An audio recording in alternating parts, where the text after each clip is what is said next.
नमस्कार दोस्तों, स्वागत है आप सभी का आपके अपने YouTube चैनल HSC पैरामाउंट में। दोस्तों आज के हमारे वीडियो का टॉपिक है स्कैफोल्डिंग सेफ्टी। इस वीडियो में हम जानेंगे कि स्कैफोल्डिंग क्या होता है।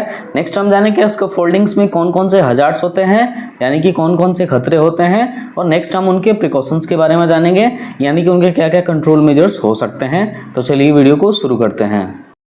तो दोस्तों सबसे पहले हम जानेंगे कि स्कैफोल्डिंग क्या होता है। तो scaffolding is a temporary structure which provides access or which is used to support man, materials, plant और equipment during work at height. यानी कि स्कैफोल्डिंग एक टेम्पोररी स्ट्रक्चर होता है जो कि एक्सेस प्रोवाइड करता है या जिसका हम यूज करते हैं सपोर्ट करने के लिए मैन, मटेरियल, प्लांट्स और equipment during work at height. यानी कि वर्क एट हाइट के दौरान इक्विपमेंट्स को, मटेरियल को और मैन पावर को सपोर्ट करने के लिए ये टेम्पोररी स्ट्रक्चर यूज किया जाता है। नेक्स्ट हम जानेंगे दोस्तों हजार्ड्स के बारे में, यानी कि स्कैफोल्डिंग का जब भी हम यूज करते हैं तो उसमें कौन कौन से हमको हजार्ड्स को फेस करना हो सकता है। तो सबसे पहला है फॉलिंग फ्रॉम एलिवेशन, यानी कि कोई पर्सन किसी एलिवेशन से या किसी हाइट से गिर सकता है, तो ये एक हजार्ड है। नेक्स्ट है फॉल ऑफ मटेरियल, यानी कि स्कैफोल्डिंग के ऊपर अगर कोई मटेरियल रखा है तो वो मटेरियल भी नीचे गिर सकता है, तो ये भी एक हजार्ड है।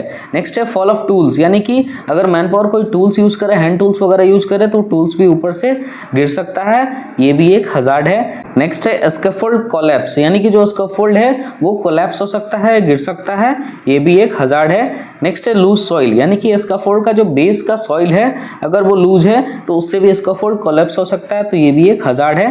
नेक्स्ट है बैड प्लैंकिंग और डेकिंग, यानी कि जो प्लैंकिंग है, डेकिंग है वो प्रॉपर नहीं है तो वो भी एक हजार्ड है। नेक्स्ट है इनकम्पिटेंट स्कैफोल्डर्स, यानी कि जो स्कैफोल्डर्स है वो इनकम्पिटेंट है, ऑथोराइज्ड नहीं है, तो वो भी एक हजार्ड से जो स्कैफोल्ड होगा वो सही से नहीं बन पाएगा। नेक्स्ट है एक्सकवेशन नियर द स्कैफोल्ड, यानी जो स्कैफोल्ड है स्कैफोल्ड के आसपास में या स्कैफोल्ड के बेस के पास एक्सकवेशन करना, ये भी एक हजार्ड है, इससे स्कैफोल्ड जो है कोलैप्स हो सकता है अनबैलेंस होके।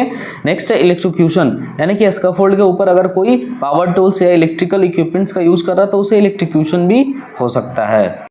तो दोस्तों नेक्स्ट हम जानेंगे प्रिकॉशंस के बारे में, यानी कि जब भी हम स्कैफोल्ड के ऊपर काम करते हैं तो हमें कौन कौन से कंट्रोल मेजर्स अपनाने चाहिए। तो सबसे पहला है use personal follower system like lifeline, full body harness, यानी कि पर्सनल फॉलोअर सिस्टम जैसे कि लाइफलाइन, फुल बॉडी हार्नेस वगैरह का यूज करना है स्कैफोल्ड के ऊपर।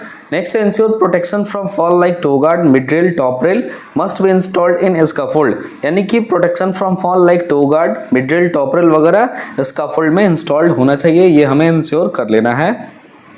नेक्स्ट है tie all loose hand tools और कीप इन बैग्स, यानी कि जितने भी लूज हैंड टूल्स अगर आप यूज करते हैं उनको टाई करके रखें या उनको बैग्स के अंदर रखें या वर्किंग प्लेटफॉर्म पे नहीं छोड़ें। नेक्स्ट है avoid stacking of loose materials on platform, यानी कि जितने भी लूज मटेरियल्स हैं उनको वर्किंग प्लेटफॉर्म पे स्टैक करने से बचें। नेक्स्ट है barricade the below area of scaffold, यानी कि स्कैफोल्ड का जो बिलो एरिया है 0 मीटर है उसको बैरिगेड करके रखें। नेक्स्ट है ensure green tag before start the work, यानी कि स्कैफोल्ड के ऊपर कोई भी वर्क स्टार्ट करने से पहले उसमें ग्रीन टैग लगा है या नहीं ये एक बार इंश्योर कर लें। नेक्स्ट है ground must be compacted and level before erection of scaffold, यानी कि जब भी हम स्कैफोल्ड का इरेक्शन करते हैं तो उस दौरान हमें चेक कर लेना है कि जो ग्राउंड है वो कंपैक्टेड हो और प्रॉपर लेवल होना चाहिए।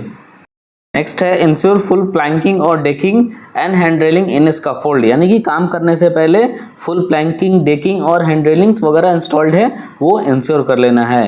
नेक्स्ट है only competent scaffolders must be deployed for scaffolding erection और डिसमेंटलिंग, यानी कि स्कैफोल्डिंग के इरेक्शन या डिसमेंटलिंग के लिए सिर्फ कॉम्पिटेंट स्कैफोल्डर्स ही डिप्लॉय किए जाने चाहिए। नेक्स्ट है अवॉइड एक्सकवेशन नियर स्कैफोल्ड, यानी कि जो स्कैफोल्ड का बेस है उसके आसपास में किसी भी टाइप का कोई एक्सकवेशन नहीं करें। नेक्स्ट है ensure proper cable connection on scaffold, अगर स्कैफोल्ड के ऊपर आप कोई इलेक्ट्रिकल इक्विपमेंट यूज कर रहे हैं तो proper cable connection, proper cable routing होना चाहिए, ये इंश्योर कर लेना है।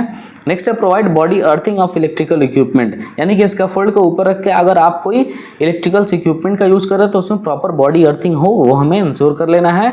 All connections must be rooted through RCCB, यानी कि जितने भी आप कनेक्शंस ले रहे हैं वो सभी के सभी RCCB से रूटेड हो, ये एक बार इंश्योर कर लें। तो दोस्तों आई होप आप लोग को वीडियो समझ में आया होगा। ऐसे और वीडियोस देखने के लिए सब्सक्राइब करें हमारे YouTube चैनल HSC पैरामाउंट को। जल्दी मिलते हैं अगले वीडियो में। Thank you for watching.